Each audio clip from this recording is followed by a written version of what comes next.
하나 여쭤보려고 합니다. 살맛 느끼며 지내시나요? 대답하기 애매한 그런 걸 왜 묻느냐는 표정도 제 눈에 들어오는 것 같습니다.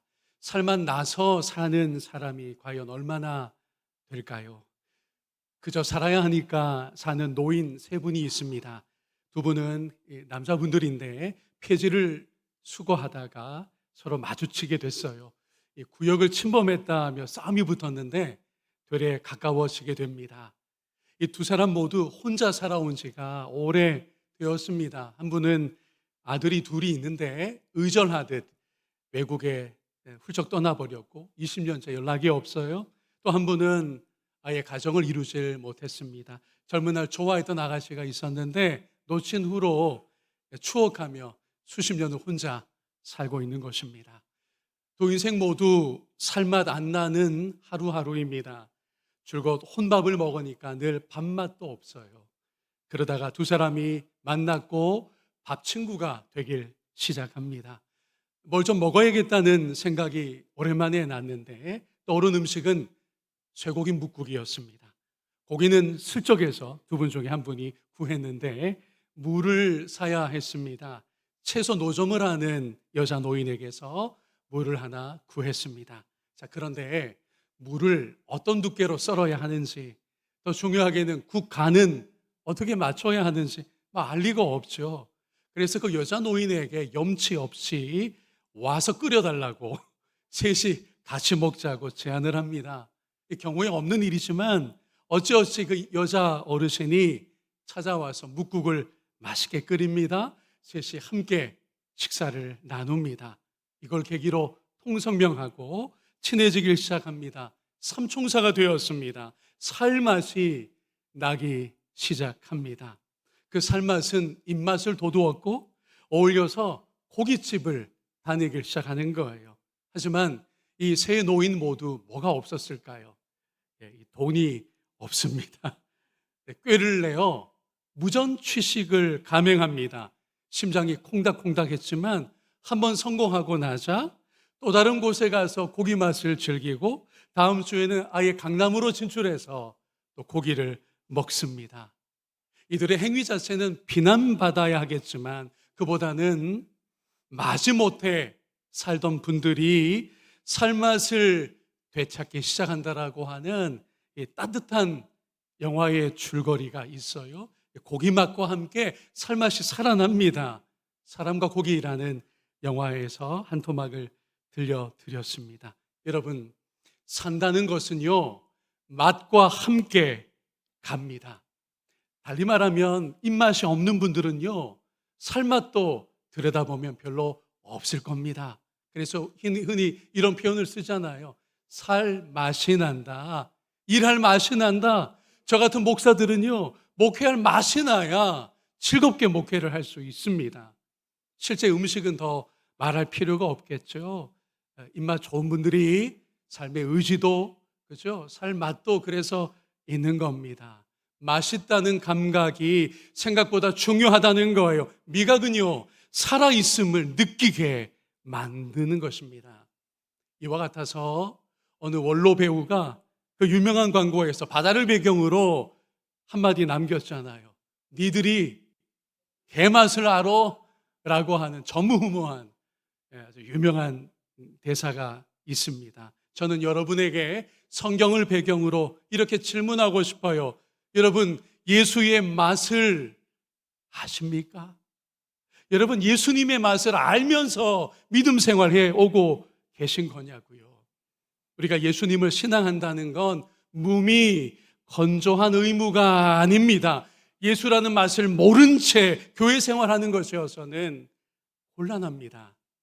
우리 예수님의 공적 생애가 시작부터 맛을 되살리는 것이었음을 여러분과 주목하려고 합니다. 우선 성경 전체에서 맛이 이야기됩니다. 그것도 비중 있게 맛이 이야기되고 있어요. 시편에서 우리를 초대하고 또한 명령한 부분이죠. 너희는 여호와의 선하심을 어떻게 하라고요? 그냥 아는 게 아니에요. 머리로 아는 게 아니에요. 맛보아 알지어다 라고 우리를 초대합니다. 예언자 에스겔은 말씀의 두루마리를 먹었더니 그게요, 입에서 꿀같이 달았습니다. 맛이 있었어요. 한편 에덴 동산의 비극은 우리가 잘 아는 것처럼 금지된 열매를 맛보려고 하여 그것이 발단이 되고 말았습니다. 그러니까 여러분, 기독교 신앙은요, 맛보아서 아는 차원입니다. 동시에 잘못된 맛보기는 허무와 깨어짐을 불러올 수 있어요. 이 모든 걸 배경으로 안고서 오신 분이 계신데 예수 그리스도 우리 주님이십니다. 예수님이 맨 처음, 적어도 요한복음을 기준으로 맨 처음 보이신 기적이 그래서 맛보게 하는 것이었어요. 갈릴리 지역의 가나라는 작은 마을이었죠. 결혼잔치가 열렸습니다. 여러 날을 먹고 마시고 즐기는 것이 당시 유대인들의 결혼 피로연이었습니다. 그런데 이 결혼잔치의 기쁨을 지탱하는 무엇이요? 포도주가 통이 나고 말았어요. 다 떨어져 버린 것입니다. 당시 잔치 문화에서 포도주가 없어졌다, 이건 비상사태입니다. 기쁨이 일시에 사라질 조건이었어요. 실망과 비난이 일어날 상황이었습니다. 여러분, 이 상황이 우리랑 먼 어느 그 옛적 유대인 마을의 해프닝만은 아니어서 이 사건은 사실 저와 여러분의 인생을 해설해 줍니다. 예수님 없는 종교들, 유대교를 비롯해서 그런 종교들을 특징 짓는 것이기도 합니다. 즉, 결국에는 예수님 없이는 단맛이 떨어진다는 거예요. 결국 바닥이 나고 만다라고 하는 중요한 현실 인식입니다. 이런 실체 가운데 우리 예수님이 구원투수로 등판하십니다. 연회장에 유대인의 정결 예법을 따라서 구비해진 이 물항아리들이 예수님의 눈에 들어왔는데 그것들은 하객들이 손발을 씻는 정결 예식에 사용되는 것이었습니다. 그러나 예수님은 거기에 물을 채워서 달콤함을 주는 포도주로 변화시키셨어요. 그걸로 서빙되게 하셨고요. 본문 7절과 8절을 세번역 성경으로 보면요, 예수께서 일꾼들에게 말씀하셨다. 이 항아리에 물을 채워라. 그래서 그들은 항아리마다 물을 가득 채웠다. 예수께서 그들에게 말씀하시기를 이제는 떠서 잔치를 맡은 이에게 가져다 주어라 하시니 그들이 그대로 하였습니다. 자, 여러분, 이러자 어떤 반응이 터져 나왔느냐? 이전보다 더 좋은 포도주 맛을 하객들이 보고 깜짝 놀랐습니다. 더 큰 기쁨이 이 결혼식 피로연에 가득하게 된 것입니다. 10절과 11절도 이어서 보면요, 그에게, 여기 그는 신랑입니다. 신랑에게 말하기를 누구든지 먼저 좋은 포도주를 내놓고 손님들이 취한 뒤에 덜 좋은 것을 내놓는데, 여러분, 이게 유대인들의 잔치의 관행이었어요. 그대는 이렇게 좋은 포도주를 지금까지 연회가 끝나기까지 남겨두었군요 라고 기쁨의 반응이 나온 겁니다. 예수께서 이 첫 번 표징을 갈릴리 가나에서 행하여 자기의 영광을 드러내시니 그의 제자들이 그를 믿게 되었다라고 합니다. 여러분, 그래서 우리가 두 번째 중요한 정리를 이제 할 수 있을 것 같아요. 우리가 예수님과 함께 하면요, 어떻게 되느냐? 더 좋은 것이 나옵니다. 더 놀라운 맛을 보게 되는 것입니다. 잔치의 끝에 여러분, 오히려 더 좋은 포도주가 나왔다는 걸 지금 우리가 주목하고 있는 거예요. 이것은 예수님을 설명하는 것입니다.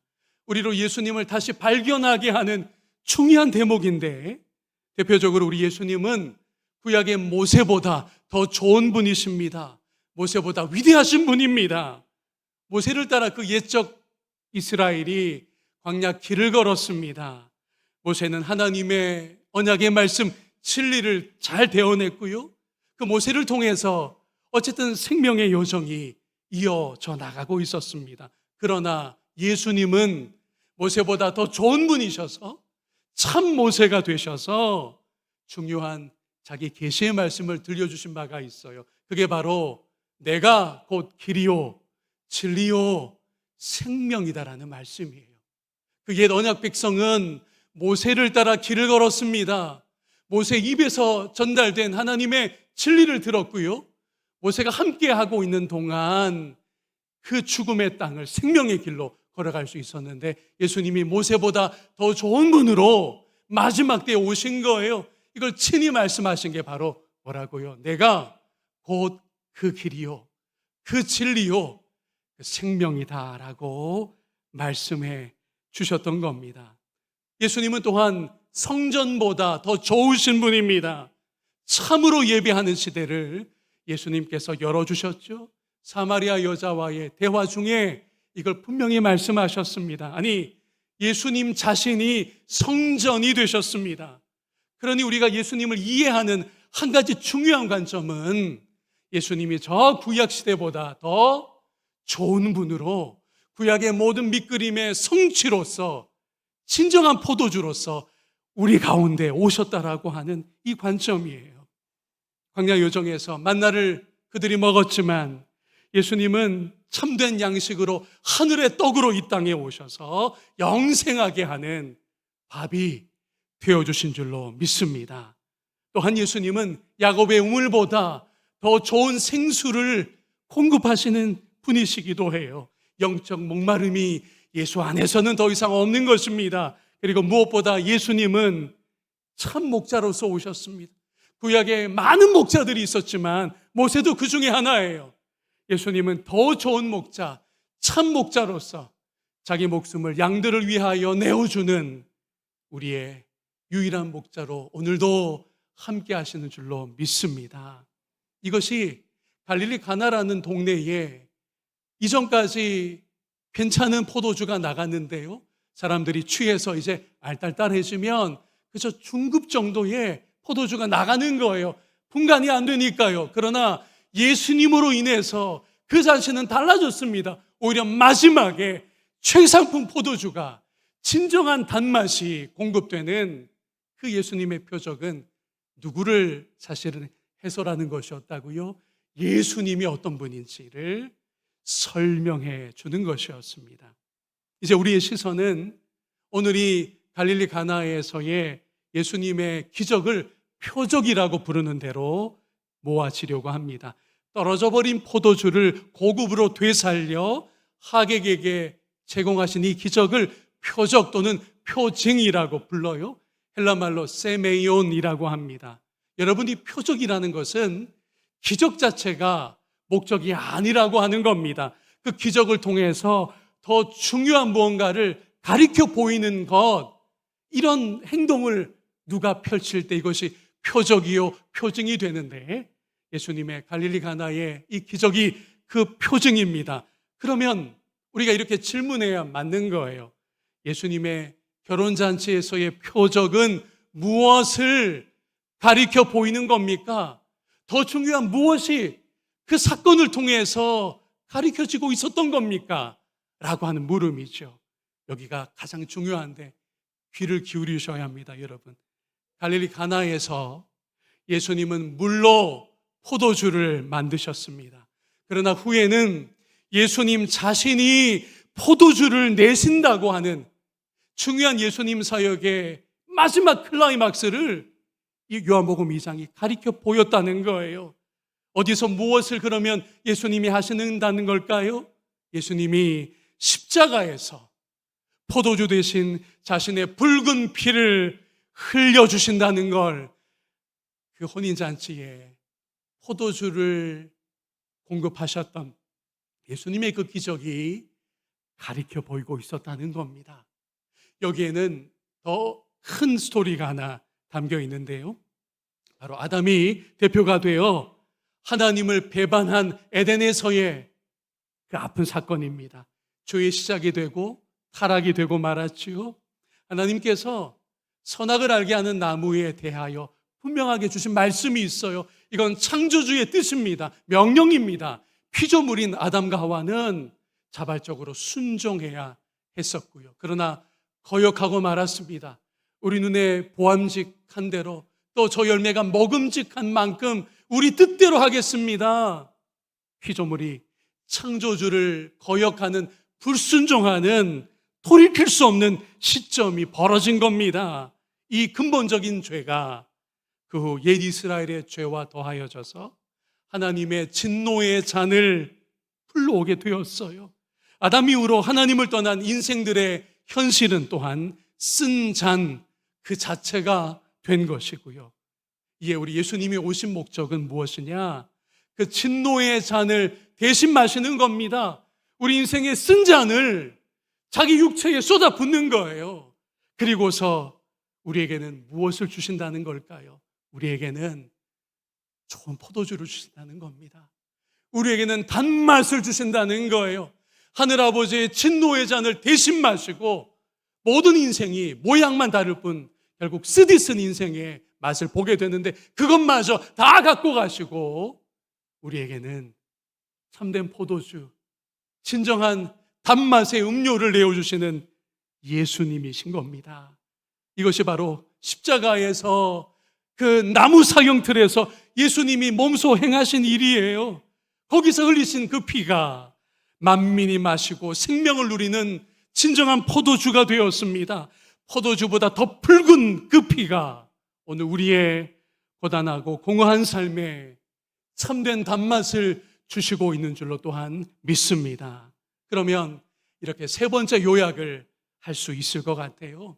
우리 예수님이 몸소 흘리신 피가 우리 인생의 진정한 단맛이며 참 생명이 되는 것입니다. 더 기쁜 일도 여러분 하나 있는데요. 예수님이 다시 오시는 날에는 예수님 자신의 결혼잔치를 열고 믿음을 지킨 우리를 신부로 맞아 진정한 하늘잔치가 벌어진다는 겁니다. 계시록 19장에 나옵니다. 그날의 잔치는 우리 모두에게 완전한 단맛과 충만한 기쁨이 될 줄로 믿습니다. 오늘 설교 제목이 어떻게 되어 있죠?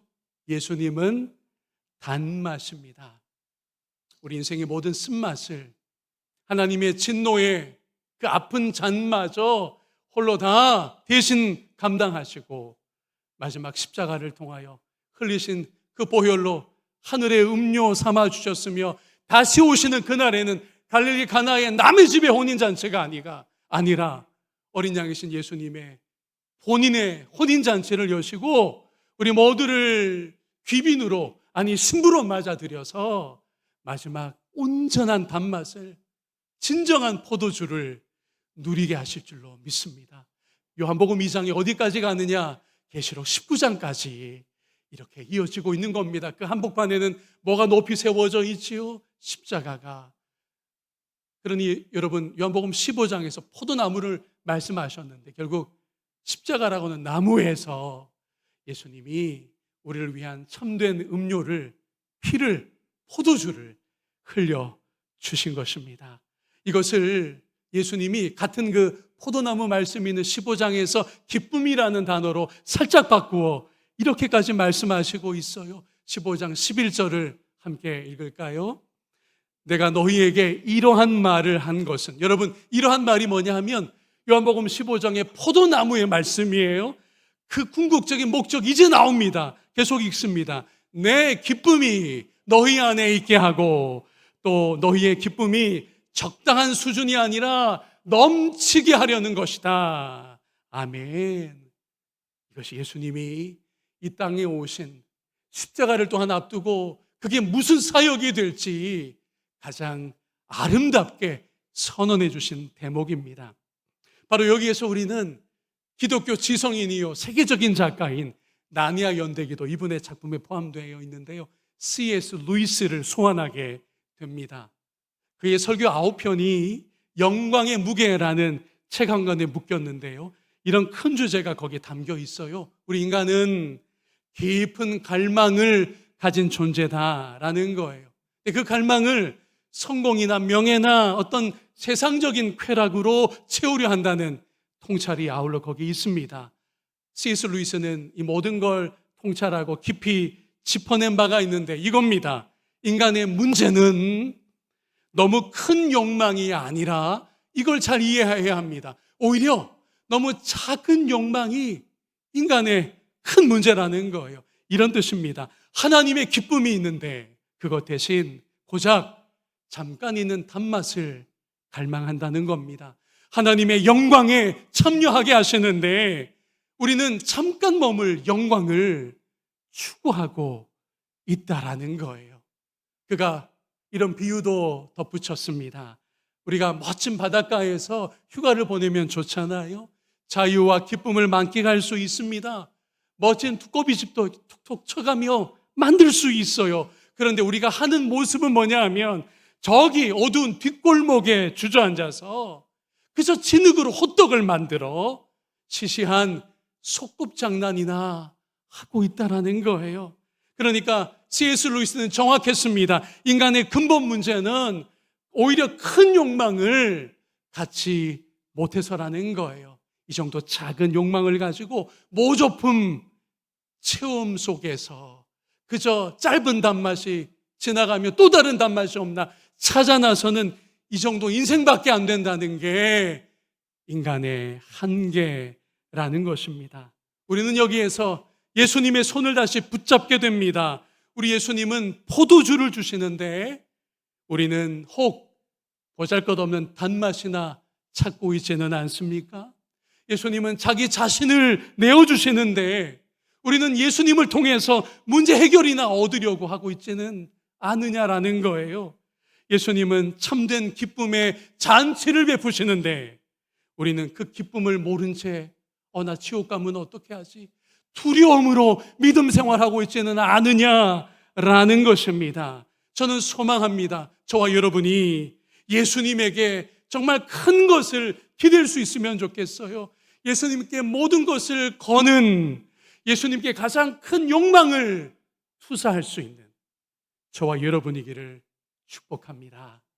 이것이 요한복음의 언어로는 예수께 거한다, 포도나무이신 그분께 붙어있다, 그분께 거주한다라는 헬란 말인데 메노라고 하는 단어가 바로 그것입니다. 어려운 일이 아니에요. 목사님, 그 단맛 저도 보고 싶은데요. 뭘 어떻게 합니까? 뭘 어떻게 하는 게 아니에요. 예수 그리스도께 거하면 되는 줄로 믿습니다. 여러분의 마음의 방향을 정하는 거예요.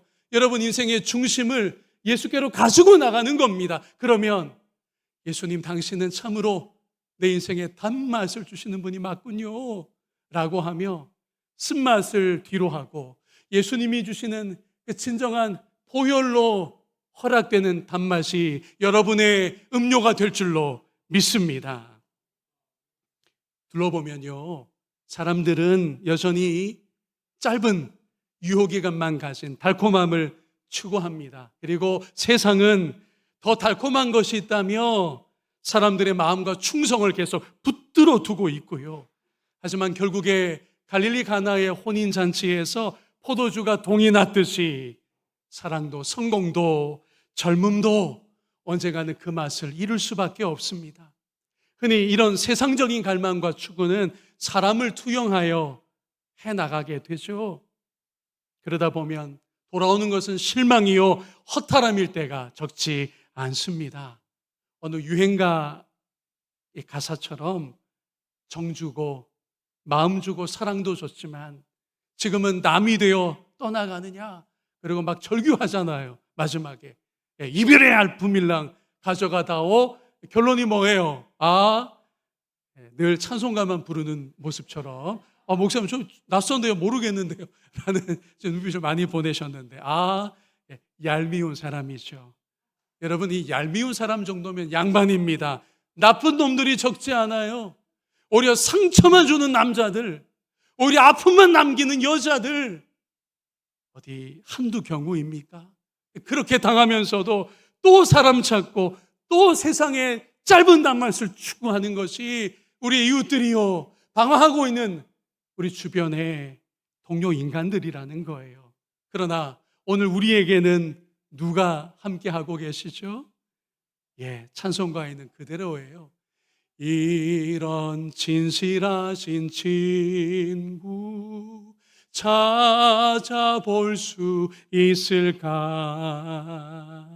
그분 예수 그리스도께서 변함없이 진실한 친구로 동행하시며 우리의 삶과 믿음의 길을 인도하고 계십니다. 그러니 예수님이 대안입니다. 예수님께 가면 다 됩니다. 그래서 우리가 굳이 종교로 분류하자면 우리의 신앙이 뭐라고 불리죠? 어떤 간판을 내겁니까? 대한 예수교 장로회인 거예요. 우리 예수교의 사람들인 겁니다. 마지막 정리입니다. 앞에 보시면 예수님은 우리에게 단맛이 마르지 않게 하는 어떤 존재이시라고요? 참 포도나무이십니다. 기쁨이 또한 그치지 않게 하는 잔치집 주인이 바로 우리 주님 예수 그리스도이십니다. 여러분 아멘이시죠? 예수님으로부터 진정한 단맛이 나오는 겁니다. 기독교 신앙은요, 쓴 인생을 억지로 참는 종교가 아닙니다. 우리는 극기의 종교가 아니에요. 고행하는 신앙이 아닙니다. 이미 예수님께서 단맛을 주셨잖아요. 십자가에서 보혈을 이어서 포도주보다 저 진정한 음료를 몸소 내어주셔서 우리가 그걸 마시고 누리고 그 안에 생명과 기쁨을 누리게 하십니다. 이런 주님이심을 우리가 믿고 주님 안에 거하는 것이 우리의 신앙인 것입니다. 말씀을 정리하겠습니다. 오늘 설교 이후로는 우리의 신앙생활과 교회의 삶이요, 의무감이 아니기를 바랍니다. 몸이 건조한 그런 신앙생활은 이제 졸업하는 거예요. 교회에서 봉사하고 사역합니다. 그저 일이 아니기를 원합니다. 단맛을 누리면서 해나가는 보람 있는 사역이기를 축복합니다. 참 포도나무이신 예수께 거함으로 날마다 단맛을 얻고 고단한 인생이지만 살맛 나는 저와 여러분 우리의 다음 세대이기를 주님의 이름으로 축복합니다.